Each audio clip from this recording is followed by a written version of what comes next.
அன்பிற்குரியோர்களே, 8ஆம் மாதத்து சங்கதி என்ன என்று வேதத்தின் பக்கங்களை புரட்டி பார்த்தால் 1 ராஜாக்கள் 6ஆம் அதிகாரம் 38ஆம் வசனத்தில் பூல் என்னும் 8ஆம் மாதத்திலே அந்த ஆலயம் முழுவதும் சகல சட்டதிட்டத்தின்படியே ஒரு பங்கும் குறையாமல் கட்டித் தீர்ந்தது என்று வாசிக்கிறோம்.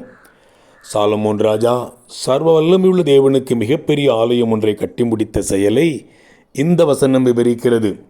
கட்டியது சாலமோன், பிரயாசப்பட்டு பொன்னையும் வெள்ளியையும் சபதரித்தது தாவீது.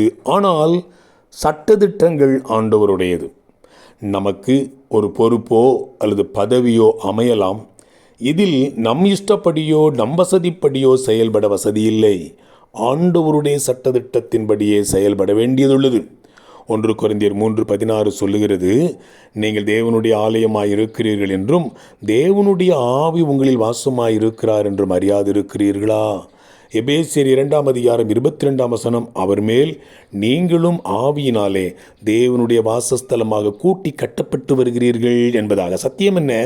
விசுவாசியாகிய ஒருவன் ஒவ்வொரு நாளும் இயேசு கிறிஸ்துவின் மேல் கட்டப்பட்டு வருகிற அவருடைய வாசஸ்தலமாகிய தேவனுடைய ஆலயமாயிருக்கிறான் என்பதே.